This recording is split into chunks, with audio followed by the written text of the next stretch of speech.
Hello, my name is Michael Miljanovich, and today I am presenting GidgetML, an adaptive serious game for enhancing first-year programming labs. This work was conducted at Ontario Tech University by myself and my co-author, Dr. Jeremy Bradbury. The problem that this work has to deal with is that introductory programming classes have students from a very diverse set of backgrounds and skills. Some students may have experience with programming before, while others may have never written their own computer program. Serious programming games that are designed to help these students are rarely customizable, usually involving a single set of levels that all players must go through. This means that there are problems when some of the players may be significantly higher or lower in their competence compared to the target audience of the game. Our solution to deal with this problem is to add automated adaptation to these existing games. This involves adapting gameplay tasks based on non-invasive player assessments. In our past work, we've developed a methodology for specifically adapting serious programming games, and we are using that methodology in this study. To assess the viability of our solution, given an existing programming game, we need to ask two questions. First, does the game itself benefit from any kind of adaptation? And second, is an adaptive version of that game effective at adapting to a learner's level of competency? The game that we selected for our study is Gidget by Michael Lee and Amy Ko. Gidget involves a robotic character navigating through a world where animals are being threatened by environmental hazards, and the goals of the game typically involve Gidget moving around and rescuing the animals and putting a stop to the environmental threat. In the center of the screen, you can see the visual environment where Gidget and the other characters navigate around the world. On the left side of the screen, you can see where the code is written that will dictate what behavior Gidget goes through as it is navigating the world. At the bottom left are the list of goals that need to be accomplished. So in this level, Gidget needs to move over to the puppy, and the initial code that's given is incorrect. All levels of Gidget include starter code that have at least some sort of mistake in them, and the goal of the game is for the players to fix that code through observing what happens when they run it initially and making changes. On the right side of the screen, we can see additional properties of Gidget, most importantly, the amount of energy that Gidget has. The energy is the number of steps that Gidget can take before a level is failed, meaning that players need to submit an efficient solution if they want to be successful. In our version of Gidget, called GidgetML, we perform adaptation by collecting data from gameplay performance. To start off, some of the levels from the original Gidget are used as training tasks to collect data to initialize a player model.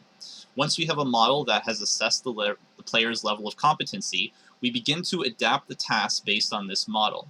Continuously, we measure their behavior by collecting more data about their task performance and use that to continuously update the player model. This performs a loop where each successive task is adapted until they've reached the end of the game. Some of our adaptations that we use in Gidget include modifying the amount of energy that a player has in order to complete a level, as well as changing the starter code that is present. In this example, you can see that those on the left in the low competence category are given more of the correct code than those on the right in the high competence category, where there are typos and other errors more that need to be fixed for the high competence group than those in the low competence group.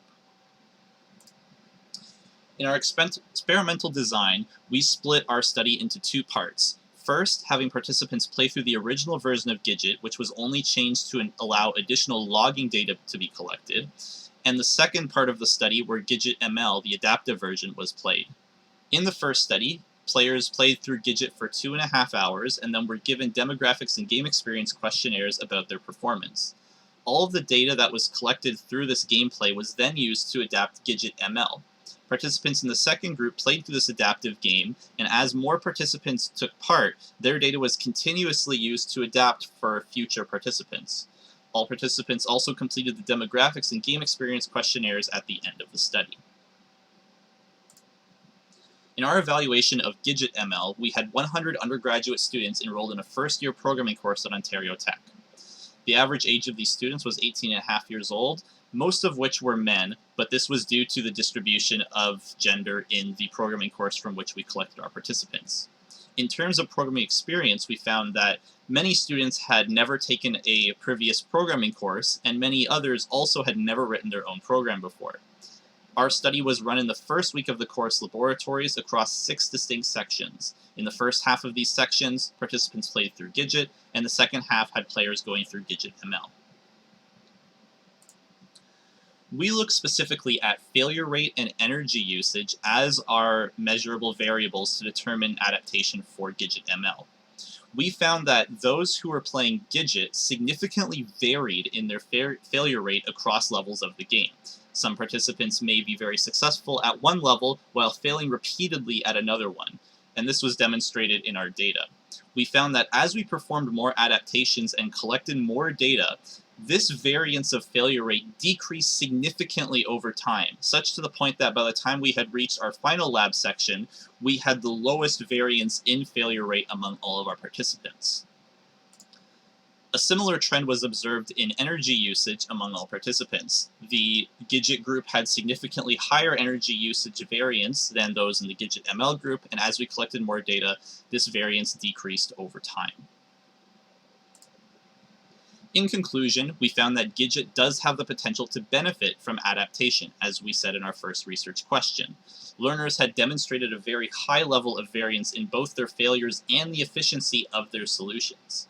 Those who played GidgetML showed significantly decreased variance that continued to decrease as more data was collected, and we used that decrease in variance as an indicator that GidgetML can adapt to a player's level of competence.